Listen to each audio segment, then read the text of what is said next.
ብዙ ልጆች ቤት ያላልቃለኝ አሁን ቀለም ነው የቀረው መዝጊያ ቀረኝ ይሄን ደርሷል ቆመዋል ደከመኝ 5 አመት 6 አመት 7 አመት የምትሉ ልጆች ማለት ነው። እኔ ለመጀመሪያ ጊዜ የዛሬ 2 ወር ነው 2 ወር ነው እዚህ ከመጣሁ 2 ወር ከ6 ቀን ነው። የዛሬ 2 ወር ስመጣ ቤቴን ነበር የሚመስለው ዝርክርኩ ወጥቶ ቀለም የለውም ምን የለውም እንኳን ቀለም። አሰላሙ አለይኩም ወራህመቱላሂ ወበረካቱ ውዶቼ እንዴት ናችሁ? ደህና ናችሁ ወይ? እኔ ደህና ነኝ አልሐምዱሊላህ። ለቤቴ አዲስ ሆናችሁ ሰዎች ሰብስክራይብ አድርጉኝ። ሰብስክራይብ አረጋችሁኝ ደግሞ በጣም አመሰግናለሁ። ሰብስክራይብ እየጨመረ ነው። 10 ሺህ ያስገቡኝ ቤተሰብ ሆናችሁ ከልቤ ነው አመሰግናለሁ። ቤቴን መርቁልኝ ብዬ በለቀኩት ቪዲዮ ወይኔ ወላሂ አስተያየታችሁ ኮመንታችሁ ሳነብ ያንዳንዶቻችን ሳነብ እንባ ነው ንቅ ያረገኝና ከልቤ አመሰግናለሁ። ወላሂ ዩቲዩብ ላይ ያላችሁ እህቶች ወንድሞች በጣም መልካም ሰዎች ናችሁ ያላችሁ በጣም ነው የማመሰግነው። ለእናንተም ደግሞ የኔ ወግ ድረሳችሁ እሺ ከልቤ አመሰግናለሁ። ሌላ ደግሞ ቤቴን ቢፎርና አፍተር አርጌ ያሳያችኋለሁ። የበፊትና ያሁን ብዬ ያሳያችኋለሁ ብዬ ነበረ። የዛሬ 2 ወር እኔ ስመጣ ቤትሽ አልቆልሻል ነኝ ብዬ ነው የመጣሁትና እዩ ምን እንደሚመስል እዩ። ወላሂ የሰው ቤት ራሱ አይመስልም። ሰው ያለበት ቤት ራሱ አይመስልም። መሸንዳ የለውም ምን የለውም። የዝናብ ወጨፎ ግርግዳውን አበላሽቶት ነበረ።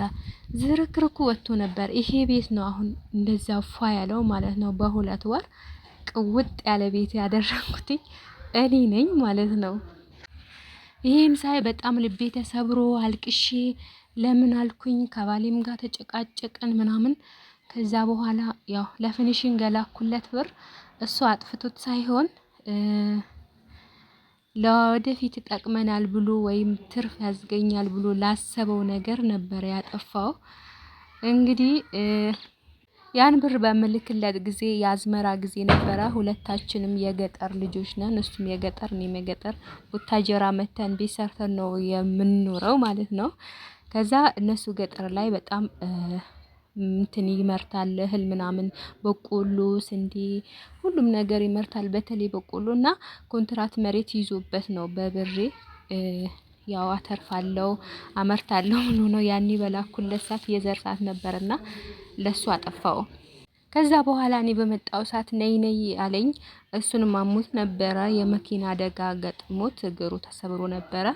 በዛ ምክንያት ነይ ቤትሽ አልቋል ምናምን እያለኝ ህመም ላይ ስለሆነ ንብረት ይጠፋል ይባክናል ብሎ ነው እሱ እግሩ ተሰብሮ ቤት ቀርቶ ነበርና ለዛ ነው። እኔም በቃ ጭቅጭቄን አቁሜ ቤቴን ወደ ማሳመር ገባሁኝ። አበባ እየተከልኩ የወዳደቁ እቃዎችን እያነሳው ምናምን ወደ ማስተካከሉ ገባሁና አልሐምዱሊላህ አሁን ፋብሉልኛል። አበባዎችም ያን የተከልኳቸው የደረቁ ቢኖሩም አብዛኞቹ አድገዋል ፋብለዋል ማለት ነው። እና ውዶቼ ከኔ የምትማሩት ነገር ቤታችሁ ፊኒሺንግ ላይ ከሆነ በጣም ከደከማችሁ ብራችሁን ይዛችሁ መታችሁ እየኖራችሁበት በቤታችሁ እየኖራችሁበት የጎደለውን ነገር እያያችሁ ትጨምራላችሁ ማለት ነው። እያመማችሁ እየደከማችሁ ስልችት እያላችሁ መዳም ቤት አትስሩ። ወላሂ እኔ ስልችት ብሎኝ ነው የመጣሁት። አልሐምዱሊላህ አላመመኝም ነበር ግን በቃ የሰው ፊት የሰው ቤት ምናምን ይሰለቻል አይደል? ወይኔ በተለይ ደግሞ ትዳር ይዛችሁ ቤታችሁ ላይ ኑራችሁ ልጅ ወልዳችሁ እንደገና ስትበተኑ ልጃችሁ ሌላ ቤት ሲያድግ ባላችሁ ሌላ ቦታ እናንተ ሌላ ቦታ ቤታችሁ የነበረ የሰበሰባችሁት ነገር ተበታትኖ ነው የሚጠብቃችሁ። ወንድ ልጅ የፈለገ ጥሩ ቢሆን እንደ ሴት ልጅ አይሆንም ወንድ ልጅ እና በቃ እዛ ስትሰበስቡ እዚህ የሚበተነው ብዙ ነገር አለና ወላሂ በጣም ነው። ለዛ ብዙ ኮተት ሳሰበስቡ ምን ሳትሉ ብራችሁን ይዛችሁ ጠቅልላችሁ ነው ወላሂ ቢያንስ የ4 ወር የ5 ወር ደሞዝ ይዛችሁ የ6 ወር ደሞዝ ይዛችሁ ብትመጡ ለብዙ ነገር ይበቃችኋል። ቤታችሁን ለማሳመር እያያችሁ ጨምሩበታላችሁ። እየደከማችሁ መዳም ቤት አትስሩ ወላሂ እና ብዙ እቃ ደግሞ አታምጡ። እቃ ማምጣት ትርፉ መድከም ነው። ወላሂ እኔ ማቃት ቅርብ ጓደኛዬ 14 አመት አረብ ሀገር ሰርታ ስትመጣ ካርጎ ያረገችው ኮተት ምንም ነገር አልቀራትም። ፍሪጅ ብትሉ ስቶፍ ብትሉ ምንም ነገር አልቀራትም። እና ስታመጣ እዚህ ጉምሩክ ላይ 1 ነጥብ ምናምን ነው የፈጀችው። 1,200,000 ብር ነው ከነ ትራንስፖርቱ ከነ ምኑ ማለት ነው። አምጥታ ሰፈሯ ነጻ ሰፈር ይባላል እና ምንም ማብራት የለውም። ዳር ነው፣ የከተማ ዳር ነው። በዛ ላይ ደግሞ ቤቷ እንዳሰበችው ትልቅ አይደለም። ያ ያመጣችው ፍሪጅ ምናምን እንዳለ ነው ያለው። አንድ ክፍል ሰታው እቃዋ ትልቅ አንድ ክፍል ሰታው ፍሪጇ፣ ስቶፏ በቃ በካርቶን በሳጥን በሮቶ ይሄ በጤቃ ምናምን ነው ታሽጎ ነው ያለው። እሷ ልታየው ራሱ ያስጠላል። በቃ አትጠቀምበትም። ወላይ ብሯን ይዛ ብትመጣ ኖሮ በ1 ሚሊዮን ብር ዛሬ ከተማ ላይ ህጋዊ ቦታ ላይ ቦታ ትገዛ ነበረ። ቢያንስ ቦታ ይገዛላት ነበር እና ጥሩ ቦታ ላይ ማብራት ያለው ቦታ ላይ ምናምን ይገዛላት ነበርና አትሸወዱ። ወላይ እዚህ የምትፈልጉት እቃ አለ።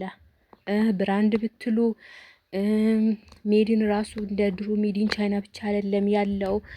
የፈለጋችሁት እቃ አለና በአቅማችሁ መግዛት ትችላላችሁ። ለእናንተ ለጊዜ የሚያስፈልጋችሁ ከቤታችሁ ጋር የሚሄድ ቤታችሁ ላይ የቱ ጋር ፍሪጅ ባመጣ የቱ ጋር አስቀምጠዋለሁ፣ ስቶፍ ባመጣ የቱ ጋር አስቀምጠዋለሁ ብላችሁ አስባችሁ እዚህ ትገዛላችሁ። ብር ጠፋብኛል ምናምን ብላችሁ አታስቡ። ለምን ጠፋባችኋል እንዴ? ስንት ችግር አይታችኋል። መቼም መዳም ቤት የሰራን የመዳም ልጆች የመዳም ፊት የገረፈን ብር ባገኘንበት አንበትንም።